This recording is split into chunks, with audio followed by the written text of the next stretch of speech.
So you want to work on your car, and more specifically underneath your car. And although jack stands are great, it takes a bit of time to put them under your car, raise the car, and not everybody has four to put the car up evenly. And that's why today I'll be showing you how to make a pair of these DIY wooden car ramps. I just made mine out of a few pallets and some screws, so let's go.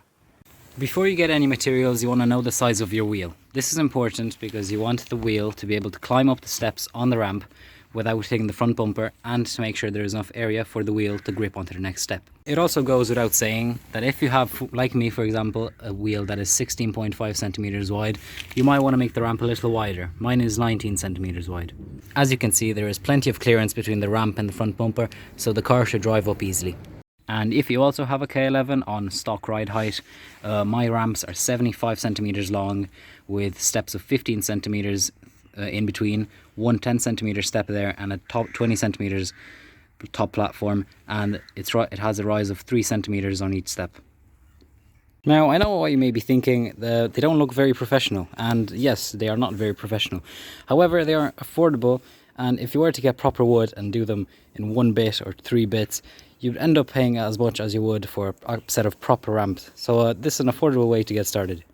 Now, because they are made of a lot of smaller pieces, there is a little more room for error here, but if you make them properly and you put them together well, they should work very well. So let me show you how I made them. So get your pallets and a hammer. Try removing these nails or disassemble the pallets as well as you can without damaging the wood too much. Just like that, we have the first plank out. I managed to get out a few nails in decent condition, so you can hold on to them and you might need them later when you make the car ramp.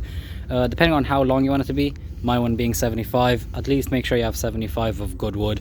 That's acceptable. But even these on the sides, they'd be good as the base. But if you can't get them out, you could cut them off, but make sure there, once again, you have enough wood to make the ramp. Just finished disassembling one of the pallets, so I'm gonna go see what I can do with this and start cutting.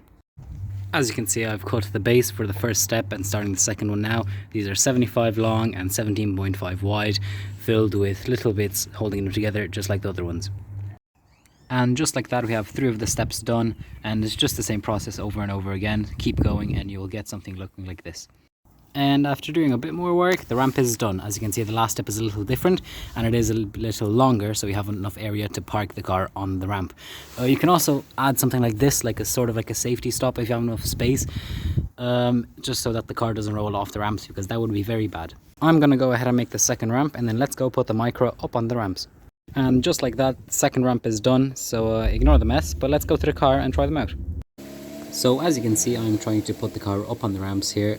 That little bit of wood was not supposed to come loose, but I didn't notice that. Anyway, there you go. I almost got it on the ramp, a little bit of wheel spin there. I didn't get it all the way to the top as I didn't have anybody watching me. So if you are doing this yourself, try to have somebody there with you to make sure you don't drive off the ramps. It would be very, very helpful. I do advise you have somebody there helping you. Anyway, as I didn't manage to get the car fully on the ramps, here's a picture of it on the ramps. I did reverse it that time, but once you have it on the ramps, make sure you put chalks or bricks or blocks of wood on the wheels which are on the ground, that you pull the handbrake and they put the car in gear. Here's a picture of the car with the back wheels on the ramps. For this, the ramps had to go under the sills and the car had to be driven up, so make sure you keep this in mind if you want to put your ramps under your sills, that your ramps are not any taller than your ground clearance. Also keep in mind that when you get in the car, depending on how soft your suspension is, the car may lower just a little bit, so keep that in mind. And if you have 2 jack stands, you can do just like I did in this picture and have the front supported by the jack stands, or the other way around, have the back supported by the jack stands, and then you can work on the suspension on the front or the suspension on the back. And that's sort of how you get the car up on ramps. I wasn't able to get it all the way up. It's just kind of wet and I just didn't really have visibility out the window. But that's pretty much how you do it. So yeah. Go ahead and follow the TikTok and the Instagram, and I shall see you in the next one.